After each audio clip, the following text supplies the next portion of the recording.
The year was 2189, and the world had changed in ways people from the past could never have imagined. Almost everyone had tech upgrades in their bodies. Small computer chips lived under their skin. Metal parts replaced weak human muscles. Special eye lenses let people see data floating in the air. People didn't need to learn things the hard way anymore.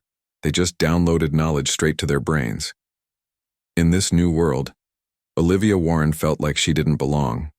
She stood by the window of her small apartment, looking at the busy city below. Flying cars zoomed between tall buildings that reached into the clouds. Screens on every surface flashed with bright ads. People walked by with glowing parts on their bodies, signs of their latest upgrades. Olivia touched her arm.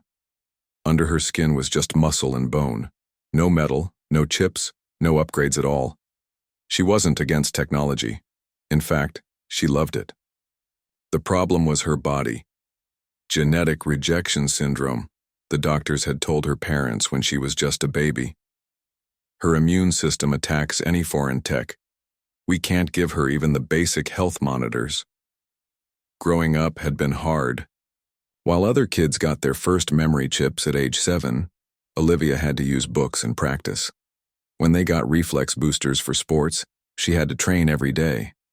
When they plugged into learning networks during sleep, she had to stay up, late studying. But Olivia never gave up. She worked harder than anyone. She became an engineer the old way, with sweat and tears and endless hours of practice. Now at age 25, she knew as much about robots and machines as anyone with upgrades. Maybe more because she understood how things worked from the ground up. She didn't just download the answers. Not that it helped her get a job. Olivia picked up her tablet and looked at the rejection letter she had just received. We regret to inform you that without the standard neural interface package, you cannot meet our workplace efficiency requirements. It was always the same story. Companies couldn't imagine someone without tech working fast enough to keep up. They thought people like her belonged in museums, not workshops. Olivia tossed the tablet onto her bed and sat down at her desk. Her room was different from most modern homes. She had actual paper books on shelves. Real tools hung on the walls. Her desk was covered with small robot parts she had built by hand. A notification sound made her look up at her wall screen. It showed a news broadcast about an upcoming event. This year's Global Robotics Challenge theme has been announced. Adapt and overcome, said the news anchor with perfect looks and a voice chip that never cracked. The world's best augmented engineers will compete to create robots that can handle unexpected situations. Registration ends tomorrow. Olivia sat up straight. The Global Robotics Challenge, the biggest competition in the field. Winners got their choice of jobs at the top companies. More importantly, they got respect. No natural human has qualified in over 40 years, the anchor continued. With the complexity of modern robotic systems requiring neural speed design, interfaces experts say unaugmented humans simply can't compete. Olivia smiled. That sounded like a challenge. She opened her computer and started filling out the application form. When she got to the section about tech specs, she left it blank. There was a small note at the bottom of the form. All participants must have at least basic neural processing capabilities to interface with competition systems. She ignored it and clicked submit. 3 days later, Olivia was surprised to receive a response. She expected another rejection. Instead, she was asked to join a video call with the selection committee. When she connected, 5 faces appeared on her screen. 4 had visible tech, glowing eyes, metal parts showing at their temples, data scrolling across their vision. The 5th was an older man with only a few small implants showing. Ms. Warren, said a woman with silver circuits running across her cheeks. There seems to be an error in your application. You didn't list your neural specifications. That's because I don't have any, Olivia said simply. The committee members looked at each other. One man actually laughed. You're a natural? Asked another woman with glowing blue eyes. Completely unaugmented? And you want to compete in the Global Robotics Challenge? That's right, Olivia said. Impossible, said the laughing man. The design phase alone requires neural speed processing. No natural human could complete it in the time allowed. I think I can, Olivia said. The rules don't actually say you need upgrades. They just say you need to complete the challenges in the time given. It's implied, said the woman with silver circuits. This is like someone showing up to a flying competition without wings. The older man who had been quiet finally spoke up. Actually, I find this interesting. He leaned forward. My name is Professor Gregory Mason. I'm old enough to remember when humans built the first Mars colony without neural upgrades. Maybe we've become too dependent on our technology. This is a waste of time, said the laughing man. The application should be rejected. The rules don't exclude her, Professor Mason said firmly. And the theme is adapt and overcome. What would show that better than a natural human competing? The committee argued for several minutes while Olivia waited. Finally, they seemed to reach a decision. Ms. Warren, said the woman with silver circuits, your application has been accepted, but I want to be clear. We will not adjust the competition parameters to accommodate your limitations. You will be expected to perform at the same level as augmented participants. I understand, Olivia said, trying to hide her excitement. The competition begins next month at the new Seattle Innovation Center, the woman continued. All participants will be provided housing for the duration. After the call ended, Olivia jumped up from her chair and spun around her small apartment. She had done it. She had gotten into the competition. Now came the hard part, proving she belonged there. Over the next month, Olivia prepared harder than she ever had before. She studied past competitions. She practiced building and programming different types of robots. She trained her hands to work faster, her eyes to spot problems quicker. She knew she would be at a huge disadvantage, but that only made her work harder. On the day she left for New Seattle, Olivia packed light, just clothes and a few special tools she had made herself. As her transport took off, she looked down at the city below. For the first time in her life, she wasn't trying to fit into the augmented world. She was going to show that world what a human could still do. The gleaming towers of the New Seattle Innovation Center came into view as her transport descended. Hundreds of the most brilliant augmented minds from across the solar system would be there. And one natural human. Olivia took a deep breath. The challenge of her life was about to begin. Olivia stepped off the transport and into the bustling main hall of the New Seattle Innovation Center. The place was huge, with glass walls that reached up hundreds of feet. Sunlight streamed in, bouncing off the metal and glass surfaces. Robots of all sizes moved around, carrying bags and guiding visitors. All around her, people with tech upgrades were arriving for the competition. Olivia could spot them easily. Some had visible circuits on their skin that glowed with soft blue or green light. Others had special eyes that moved too smoothly to be natural. Many seemed to be talking to no one, using their built-in communication systems. Olivia felt out of place, but she held her head high as she walked to the check-in desk. A robot greeted her. Welcome to the Global Robotics Challenge. Please state your name and allow neural scan for identification. Olivia Warren, she said. But I don't have neural implants. I'll need standard identification. The robot paused, its lights blinking rapidly as if confused. Then it extended a small scanner. Please place your hand on the scanner and look at the camera. After she was checked in, Olivia was given a room key and directions. She made her way through the crowded halls, noticing how people glanced at her with curiosity. Without visible tech, she stood out like a visitor from the past. Her room was small but nice, with a work desk and a window looking out at the city. As she was unpacking her few things, the door slid open. A young woman walked in, then stopped suddenly when she saw Olivia.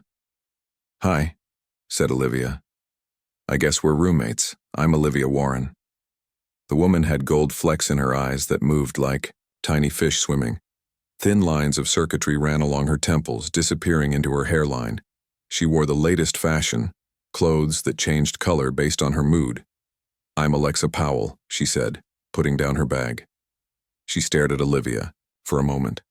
You don't have any upgrades. It wasn't a question, but Olivia answered anyway. No, I don't. Genetic rejection syndrome. Alexa's eyes widened. How do you even function? I had my first basic memory expansion at 7, the same way humans have for thousands of years. Olivia replied with a smile. Just a bit slower sometimes. Alexa seemed fascinated. She sat on her bed across from Olivia. And you're here for the robotics challenge? But how will you interface with the design systems? I'll use manual controls. Keyboard, stylus, voice commands. That's going to be so slow, Alexa said, not unkindly but with genuine concern. The design phase alone usually requires neural speed processing. I know, Olivia said, but I've been practicing. I think I can do it. Before they could talk more, an announcement came over the speakers. All participants were to gather in the main hall for the opening ceremony. The main hall had been transformed. A large stage stood at one end, with seats for all 128 competitors arranged in front of it. Olivia and Alexa found their seats as the lights dimmed. The head of the competition, a woman named Dr. Linda Foster, walked onto the stage. She had so many upgrades that she barely looked human anymore. Parts of her skull had been replaced with clear material, showing the enhanced brain tissue underneath. When she moved her arms, you could hear the soft whir of advanced mechanics. "Welcome to the 75th Global Robotics Challenge," she said, her voice perfectly clear through the sound system. "This year's theme, as you know, is Adapt and Overcome. In our rapidly changing universe, the ability to adapt is more important than ever." She went on to explain the competition rules. There would be 3 rounds. Only the top performers would advance to the next round. The final round would determine the champion. For the preliminary challenge, Dr. Foster announced, you will design and program a rescue robot capable of navigating disaster scenarios. You have 48 hours starting tomorrow morning. Your robots will be tested in simulated environments that will grow increasingly difficult. Excited murmurs spread through the crowd. Rescue robots were a common focus for engineers. Many of the competitors already had experience building them. "One more thing," Dr. Foster said. "This year we have a unique competitor." She looked directly at Olivia. "For the first time in over 40 years, we have a completely natural human participating. Ms. Olivia Warren has no tech upgrades at all." All eyes turned to Olivia. Some people looked curious, others looked amused, as if they thought it was a joke. "While this unusual situation has caused some debate among the committee," Dr. Foster continued, "we have decided that it aligns perfectly with our theme. After all, what better example of adapting and overcoming than competing without modern advantages?" Olivia felt her face grow hot as people continued to stare at her. She hadn't expected to be singled out like this. After the ceremony, competitors gathered for a welcome dinner. Olivia tried to blend in, but people kept coming up to her asking questions. "Is it true you have no upgrades at all? How do you remember complex equations without memory chips? Can you even see augmented reality without eye enhancements?" She answered politely, but it was exhausting. Finally, a tall man with obvious military-grade reflex enhancers spoke up. "This is ridiculous," he said loudly. "The competition is hard. Enough without turning it into some kind of sideshow." "No offense," he added, looking at Olivia, "but you're wasting everyone's time." "I have as much right to compete as you do," Olivia said calmly, though her heart was racing. "On paper, maybe," the man said. "But be realistic, you're going to slow down the whole process. The rest of us will be done with our designs while you're still figuring out the basic systems." Alexa, who had been standing nearby, stepped forward. "Maybe she'll surprise you. The rules don't say you need tech to win." The man laughed. "Sure, and maybe I'll grow wings and fly. Some things are just impossible." Olivia kept her face calm, but inside she was worried. Maybe he was right. Maybe she was fooling herself thinking she could compete. Back in their room that night, Alexa found Olivia studying diagrams of rescue robots on her tablet. "Don't let that jerk get to you," Alexa said. "He's just worried about the competition." "He might be right," Olivia admitted. "Everyone else will be connecting their brains directly to the design systems. I'll be using my hands and voice. It's like racing a jet with a bicycle." "Then you'd better have a really good bicycle," Alexa said, with a smile. "And a clever route." The next morning, all competitors gathered in the design lab. a massive room filled with workstations. Each station had neural interface equipment for designing robots quickly. When Olivia sat down at her assigned spot, she ignored the neural equipment and pulled out her tablet and stylus instead. As soon as the challenge began, the room filled with an eerie silence. The augmented competitors were all working in their minds, their eyes unfocused as they built virtual models with their thoughts. Only Olivia made any noise, tapping her stylus on her screen, occasionally speaking commands. By the end of the first day, most competitors had completed their preliminary designs. Olivia had barely finished planning her concept. She worked late into the night while others rested or socialized. "You can do this," she told herself as she sketched another design. "Just keep going." The second day of the competition began with Olivia already tired. She had worked most of the night, sleeping only 3 hours while her augmented competitors rested fully. Their bodies recovered faster thanks to their upgrades. Still, she arrived at her workstation early, ready to continue. As she worked, Olivia noticed something interesting. Looking around the room, she saw that many of the other competitors' designs looked similar. They all used the same types of sensors, the same movement systems, and similar programming approaches. This made sense. They all had access to the same knowledge databases through their brain upgrades. They were all following the best practices that had been developed over years. But Olivia didn't have those databases in her head. She had to think differently. She couldn't just copy what others had done before. She had to create something new. By midday, Olivia had finalized her design. Her rescue robot looked strange compared to the others. While most competitors built robots with 6 or 8 legs for stability, Olivia's had only 4, while others used advanced quantum sensors. Olivia's used simpler systems that needed less power. And while others created complex AI decision-making systems, Olivia programmed simple rules that her robot would follow. "That's unusual," said one of the judges who came by to check her progress. He had metal plates visible on his skull and fingers that could extend into tools. "Why did you make these choices?"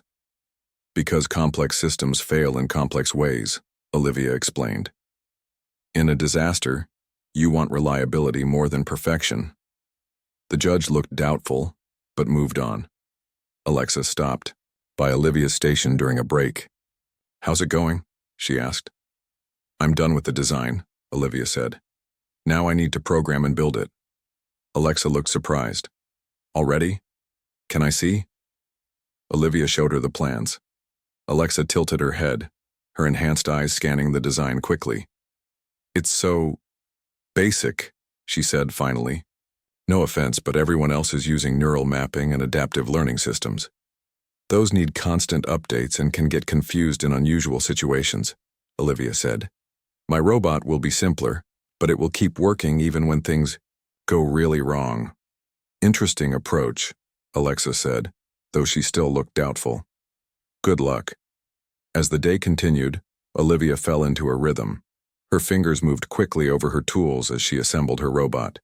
She may not have had tech upgrades, but years of practice had made her hands fast and precise. What she lacked in tech, she made up for in experience. By the end of the second day, when time was called, Olivia's robot was finished. It wasn't as sleek or advanced-looking as the others. It had visible wires and simple parts, but it was complete and ready for testing. The testing phase began the next morning. All 128 robots were placed in simulated disaster environments. The judges would score them based on how many people they rescued, how quickly they worked, and how well they handled unexpected problems. The first test was simple: a building with some fallen debris and a few trapped people to rescue. Almost all the robots did well, including Olivia's. The augmented competitors looked confident. This was easy. But then the tests got harder. The second scenario added fire and smoke. The third added flooding. By the fourth test, which included toxic gas and structural collapse, robots were starting to fail. Their complex systems couldn't handle the combination of problems. Olivia watched anxiously as her robot moved through each challenge. It wasn't the fastest, it wasn't the most elegant, but it kept going when others stopped working. "Look at that," someone in the crowd said as Olivia's robot pulled another simulated victim to safety. The natural human's robot is still going. The final preliminary test was the hardest. A complete disaster scene with multiple hazards, changing conditions, and no clear path to the victims. The robots had to make difficult decisions about who to save first and how to reach them. Many of the advanced robots got stuck in decision loops, their AI systems unable to choose between equally bad options. Some tried to calculate perfect paths that didn't exist. Others used so much processing power analyzing the situation that they ran out of energy before completing their mission. Olivia's robot was different. When it couldn't find a perfect solution, it took action anyway. When one approach didn't work, it tried another. It wasn't elegant or efficient, but it kept moving, kept trying, kept rescuing. When the preliminary round ended, the judges tallied the scores. Out of 128 competitors, only 32 would move on to the next round. Olivia stood nervously with the others as they waited for the results. Dr. Foster appeared on the main screen. The preliminary round is complete. The following competitors have qualified for the second round. Names began to appear on the screen along with their scores. Olivia watched as the list grew longer. Many of the top augmented engineers were there as expected. Alexa's name appeared about halfway through. "Would you look at that?" muttered the man with military upgrades who had insulted Olivia earlier. The natural human didn't make it. No, surprise there. But then, just as the list was nearing its end, Olivia's name appeared. She had made it, barely, in 31st place out of 32 spots. The man's jaw dropped. Alexa, who was standing nearby, rushed over to congratulate Olivia. "You did it," she said, giving Olivia a quick hug. "I can't believe it." "Neither can I," Olivia admitted. She felt dizzy with relief and surprise. Professor Mason, the older judge who had supported her application, approached with a smile. "Interesting approach you took," he said. "Your robot wasn't the most advanced, but it was the most adaptable. It kept working when others failed." "That was the idea," Olivia said. "Simple systems may not be perfect, but they're less likely to fail completely." "Precisely," Professor Mason nodded. "You understand something many of these augmented engineers have forgotten. Sometimes the elegant solution isn't the complex one." The second round would begin the next day. The challenge would be even harder. But for now, Olivia allowed herself to feel proud. She had proven she belonged in this competition, tech upgrades or not. As she walked back to her room that night, Olivia noticed people looking at her differently. There was respect in their eyes now, not just curiosity or doubt. She had shown them all that being human, just human, still counted for something in this high-tech world. And tomorrow she would show them even more. After a night of much-needed rest, Olivia woke up feeling refreshed but nervous. Today was the second round of the competition. Only 32 competitors remained, and by the end of the day, that number would drop to just 8 finalists. The morning announcement came while Olivia was eating breakfast with Alexa in the dining hall. Dr. Foster's face appeared on all screens. "For the second challenge, you will build robots that can work together as a team," Dr. Foster explained. "Each competitor will create 3 small robots that must cooperate to complete complex tasks. You have 36 hours starting now." The dining hall emptied quickly as competitors rushed to their workstations. Olivia walked at a steady pace, thinking about the challenge. Team robots were tricky. Most engineers used shared AI systems that let the robots communicate at computer speeds. Without tech upgrades, Olivia would need a different approach. When she reached her workstation, Olivia started sketching ideas. 3 small robots that work together. How would they communicate? How would they coordinate? She thought about ants and bees, simple creatures that worked amazingly well in groups. "That's it," she muttered to herself. Simple rules, not complex communication. While the augmented competitors were designing robots with advanced group intelligence systems, Olivia took a different path. Her robots would follow basic rules that made them work well together without needing to share complex information. The first robot she designed would scan the environment and mark paths with simple electronic signals. like ants leaving chemical trails. The second robot would follow these paths and move obstacles. The third robot would come behind and complete the main task. None of them needed to understand the whole mission. They just needed to follow their simple rules. As Olivia worked, she noticed a man watching her from nearby. It was Stephen Wells, one of the top competitors. His entire left arm was a tech prosthetic that could transform into different tools. His eyes were fully artificial, glowing with a soft purple light. "You're Olivia Warren, right? The natural human?" he asked. Olivia nodded, not stopping her work. "I've been watching your approach," Stephen said. "It's unconventional." "Is that a nice way of saying primitive?" Olivia asked with a small smile. Stephen laughed. "Actually, no, it's genuinely interesting. You're solving problems differently than the rest of us. We all think alike in some ways. Our augmentations are based on similar technologies." He tapped his temple where circuit lines were visible under his skin. "But you're coming from a completely different direction." "Necessity is the mother of invention," Olivia said.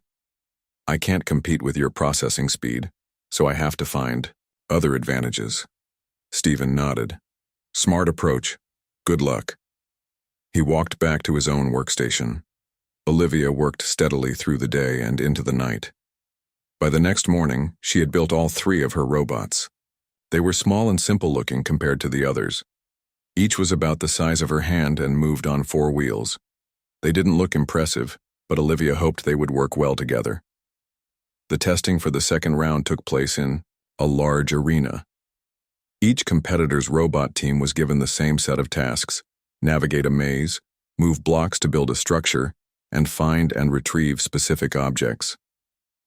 As the testing began, it was clear that many competitors had created impressive systems. Their robots communicated with flashes of light or radio signals, sharing information and coordinating their actions. They moved quickly and efficiently. Olivia's robots were slower to start. The first robot moved through the maze, leaving electronics, markers at each junction. The second and third followed behind. People watching began to whisper that Olivia was falling behind. But then something interesting happened. When the maze layout suddenly changed, a surprise from the judges, many of the advanced robot teams got confused. Their pre-planned coordination broke down. They had to stop and recalculate. Olivia's robots didn't skip a beat. The first robot simply marked the new paths, and the others followed the fresh signals. They adapted to the change immediately. As more surprises were thrown into the challenge, moving obstacles, changing goals, interference with communication, signals, more and more of the advanced teams struggled. Their complex systems were breaking down under unexpected conditions. Olivia's simple rule-based approach kept working. Her robots weren't the fastest, but they never stopped making progress. They adapted to each new challenge without needing to completely recalculate their approach. By the end of the testing, many in the audience were watching Olivia's team with fascination. They completed the final task just as the time ran out. "The results of the second round are ready," Dr. Foster announced. "The following 8 competitors will advance to the finals." The names appeared on the screen one by one. Stephen Wells was first, as many expected. Other top engineers followed. Alexa made it in 6th place, jumping with joy when her name appeared. Then, in 7th place, Olivia Warren. The crowd's reaction was much different this time. Instead of surprise and doubt, there were cheers and excited talking. Olivia had proven herself twice now, and people were starting to understand that her approach had real value. "Congratulations," Stephen said, coming over to shake her hand. "Your robots were brilliant in their simplicity. When everything went crazy, they just kept going." "Thanks," Olivia said. "Your team was amazing too, so fast and precise." "Until things changed," Stephen said with a frown. "Then they needed to recalculate. That's where your approach shined." Alexa ran up and hugged Olivia. "We both made it to the finals. Can you believe it?" Olivia couldn't quite believe it. She had started this competition hoping just to qualify to prove she belonged. Now she was in the finals, competing with the best engineers in the solar system. That evening, the finalists were invited to a special dinner with the judges and sponsors. These were the top companies that would be offering jobs to the winners. As Olivia entered the elegant dining room, she felt out of place again. Everyone was dressed in the latest fashion, with glowing accessories and clothes that changed colors. Professor Mason approached her, smiling warmly. "Ms. Warren, you continue to impress us all." "Thank you for believing in me," Olivia said. "If you hadn't supported my application, I wouldn't be here." "I had a feeling you might show us something new," Professor Mason said. "And you have." "Your approach to the team challenge was fascinating. While others created complex communication systems, you used simple rules that created complex behavior. Like insects," Olivia explained. "Ants and bees accomplish amazing things without each individual understanding the whole plan." "Precisely," Professor Mason nodded. "Now, let me introduce you to some people who are very interested in meeting you." He led Olivia to a group of corporate sponsors. They looked at her with curious eyes, taking in her lack of visible tech. But now there was respect in their gaze too. She had earned it. "Tell us about your design philosophy," one woman asked. She had diamond-like implants across her face that caught the light. "How do you compensate for the lack of neural processing?" As Olivia explained her approach, she realized something important. She had come to this competition to prove she belonged in their world. But now they were interested in her because she was different. Her human perspective had value precisely because it wasn't like theirs. The final challenge would be announced tomorrow. It would be the hardest yet. But for the first time, Olivia felt truly confident. Being different wasn't a disadvantage anymore. It was her strength. The morning of the final challenge arrived with great excitement throughout the new Seattle Innovation Center. Only 8 competitors remained, and Olivia was one of them. News about the natural human who had made it to the finals had spread around the world. Reporters crowded the center trying to get interviews with her. "Olivia, how does it feel to compete without tech upgrades?" One reporter called out as she walked to the main hall. "Do you think you can actually win?" asked another. Olivia just smiled and kept walking. She needed to focus on the final challenge, not media attention. In the main hall, Dr. Foster stood on stage with a serious expression. The 8 finalists sat in the front row, waiting for the announcement. "The final challenge will test your robots in the most difficult way possible," Dr. Foster said. "Your task is to create a robot that can establish first contact with an unknown intelligence." Whispers spread through the audience. "This was unexpected. We have created a simulated alien intelligence," Dr. Foster continued. "It does not think like humans or any AI we use. It does not communicate in ways we understand. Your robot must find a way to establish basic communication and trust with this entity." Olivia felt her heart race with excitement and fear. This would be incredibly difficult. How do you communicate with something that thinks in completely different ways? "You have 48 hours, Dr. Foster said. Begin." The finalists rushed to their workstations. Olivia could see the others already connecting to their neural interfaces, downloading information about communication theory and alien contact protocols. Their eyes went blank as they worked inside their mind spaces. Olivia sat at her desk with her tablet and stylus. She didn't have databases of information to search through. She had to rely on what she knew and what she could figure out. She began by thinking about the problem differently. If she couldn't understand how the alien thought, she shouldn't try to make her robot think like an alien. Instead, her robot should focus on finding common ground, things that would be universal for any intelligent being. While the others built robots with massive language databases and complex analysis systems, Olivia designed something simpler. Her robot would communicate through basic patterns, light, sound, and movement. It would start with the simplest concepts: presence, counting, and rhythm. It would watch for any response and adapt its approach based on what worked. Most importantly, her robot would be patient. It wouldn't rush or force communication. Olivia worked through the day and night, stopping only for short breaks. By the final hours, her robot was ready. It looked plain compared to the others. Just a small round device that could produce lights, sounds, and simple movements. but its programming was special.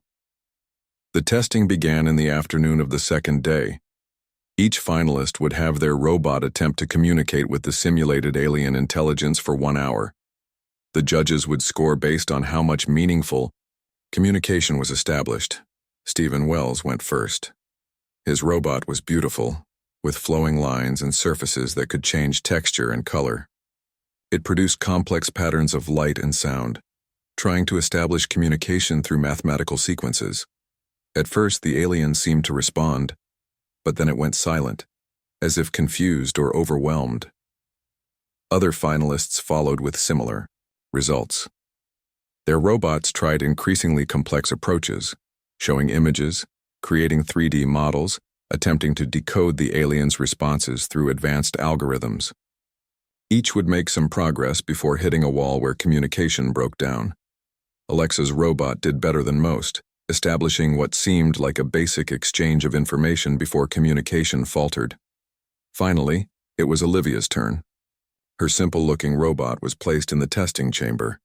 The audience watched on large screens, many looking doubtful that this plain device could succeed where such advanced machines had struggled. Olivia's robot started by simply pulsing a soft light. On, off, on, off. Regular, like a heartbeat. It did this for several minutes without changing. Some in the audience began to whisper, thinking it was malfunctioning. But Olivia knew what her robot was doing. It was establishing presence. I am here. It was giving the alien time to observe without being overwhelmed. After 5 minutes, the alien intelligence produced its own signal, a different kind of pulse. Olivia's robot detected this and slowly changed its pattern to match the alien's rhythm. Then it added a simple variation, 2 pulses instead of 1. The alien responded with 2 pulses of its own, then 3. Olivia's robot continued this exchange, slowly building from simple rhythms to more complex patterns. It never rushed forward, never assumed understanding. When the alien didn't respond to something, the robot would go back to a pattern that had worked before. 30 minutes into the test, Olivia's robot and the alien were exchanging complex sequences of light and sound. The robot had introduced basic movements which the alien had begun to mimic with its own signals. The judges watched in amazement. Olivia's robot had established more sustained communication than any before it. "She's doing it," Professor Mason whispered. "She's actually talking to it." By the end of the hour, Olivia's robot had established clear communication patterns with the alien. They were exchanging information about spatial relationships and basic concepts. It wasn't complex conversation, but it was real communication, the foundation for understanding. When the testing ended, the arena was silent for a moment, then erupted in applause. The judges took an hour to make their final decision. Olivia sat nervously with the other finalists, hardly believing she had made it this far. Finally, Dr. Foster took the stage again. "This year's Global Robotics Challenge has shown us something important," she said. "In our rush to advance technology, we may have overlooked the value of different perspectives. Today we saw that clearly." She announced the results from 8th place up. When only 2 names remained, Stephen Wells and Olivia Warren, the room grew completely silent. "The runner-up in 2nd place," Dr. Foster said, "is Stephen Wells." Gasps filled the room. That meant, and the winner of this year's Global Robotics Challenge is Olivia Warren. The audience erupted in cheers. Many people stood applauding. Olivia sat in shock for a moment before Alexa pulled her to her feet with a hug. Olivia walked to the stage in a daze. As she accepted the trophy, Dr. Foster asked her to say a few words. Olivia looked out at the crowd, hundreds of the most technologically advanced humans in the solar system, all watching her, a woman with no tech upgrades at all. "I came to this competition to prove I belonged in your world," she said. "But what I discovered is that we need both approaches. Tech upgrades give us amazing abilities, but sometimes they can make us all think alike. We need different perspectives to solve the hardest problems." She held up the trophy. "This isn't a victory of natural humans over technology. It's a reminder that diversity of thought is our greatest strength. The future belongs to all of us working together." The applause was deafening. As Olivia looked out at the crowd, she saw hope and new possibilities. She had changed how they saw natural humans and perhaps how they saw themselves as well. After the ceremony, multiple companies offered her jobs. Researchers wanted to study her approach. Her life would never be the same. As Olivia packed her things to leave the innovation center, Professor Mason came to see her. "You've started something important here," he said. "For too long, we've thought of technology as replacing human abilities. You've shown us it should enhance what makes us human, not replace it." Olivia smiled. "I just want to build things that help people." "And you will," Professor Mason said, "but now you'll do it with the whole world watching." As she left the building, people stopped to congratulate her. Natural human or tech-enhanced, it didn't matter anymore. She had earned their respect by showing what human ingenuity could accomplish, with or without upgrades. Olivia had crushed the robotics challenge, and in doing so, changed the future.